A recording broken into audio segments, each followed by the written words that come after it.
Ma-na-na-na-na-na. Ma-na-na-na-na-na. X-Men Theory. What's up, y'all? Welcome to an episode review. I'm sorry, that was ridiculous, by the way. I'll get a theme song together at some point. But welcome to X-Men Theory. I'm going to be doing reviews of a lot of stuff, but starting with the animated 1992 classic X-Men series. And that's a two-parter. So this episode is going to focus on the first part of that. The Night of the Sentinels, Part 1, and the episode begins with Sabretooth going just absolutely ham in the city, just biting motherfuckers, throwing cop cars and all that, and a news anchor is explaining how the incident has fueled anti-mutant sentiment that's been growing, and then it zooms out and you see Jubilee's parents are watching this news story and discussing turning her in to the mutant control agency, and they have a little exchange about if it's a prison for criminals or if it's like an outreach center for mutants. But suddenly a mutant smashes her parents' house looking for her, but she had already fled to an arcade, and she accidentally destroys the arcade game with her powers, and she's sort of chased out of there by the owner, and the arcade is in a mall. So the Sentinels begin smashing their way into this mall, and we start getting shots of Storm and Rogue inside shopping, and Gambit, of course, hitting on a store clerk.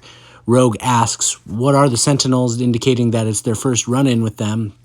And the X-Men try to help, but it's not until the Sentinels run into Cyclops, I hate that guy, in the parking lot that it is destroyed. It just laser blasts him and like decapitates him, basically.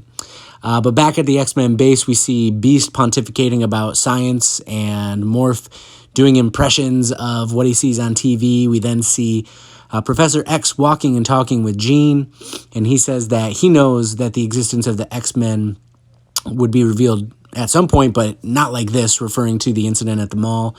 So the series is beginning in this very interesting point where the X-Men experience the Sentinels for the first time and are going public for the first time. And as Jubilee is trying to escape, she gets caught up in a Gambit versus Wolverine training sequence in the danger room and winds up blasting Wolverine to save Gambit because he had kind of saved her back in the mall, which everyone else, all the other X-Men, laughed pretty heartily at, which is funny. And the X-Men then are able to explain that the facility is actually there to support Jubilee and mutants like her.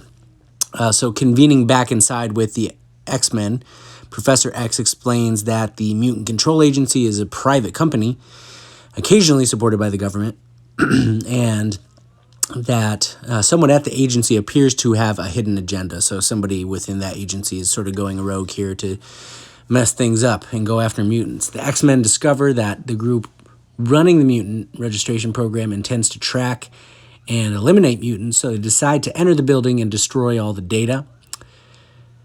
We also get a pretty hardcore glimpse into the beef between Wolverine and Cyclops. Wolverine suggests he's ready to fight Bub anytime and flashes his claws before kind of storming out in that Wolverine fashion. And meanwhile, when Jubilee decides to go back and check on her foster parents after she learns all this, she's captured. And that part of the storyline is sort of just put to the side for now until the next episode.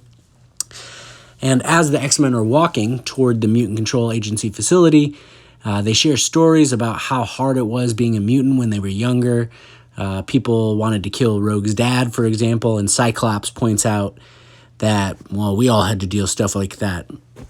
Fucking dick. Like, he couldn't have just been empathetic for a minute. She was trying to share something. She was vulnerable, man. God, I hate that guy.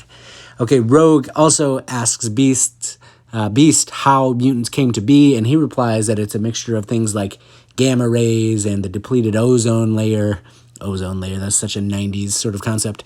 Morph chimes in that mutants are progress, and the episode ends with half of the group entering the building with a ton of armed guards waiting on the other side, just waiting there to ambush them, basically. And so I guess just final thoughts on this episode. Is a great first episode, which is really intended to set up the whole world of the X-Men, and it does an incredible job of doing this while also highlighting a lot of the subplots that we'll see unfold in later episodes and throughout comics and things like that. And of course, we hear for the first time one of the greatest cartoon theme songs of all time, really one of the greatest intros ever. It's really interesting that this was a show intended for kids. It stands in pretty stark contrast to a lot of the mindless content that's out there on Netflix and Disney for kids, like Cocomelon, which is just like brain mush, in my opinion. So there was like a real trust between producers that they must have had for their audience to make that kind of a leap, to make this pretty mature show for kids. And I wish more producers would make decisions like that. So please don't forget to subscribe. I'm going to come back and talk more about the next episode soon. Thanks. X-Men Theory.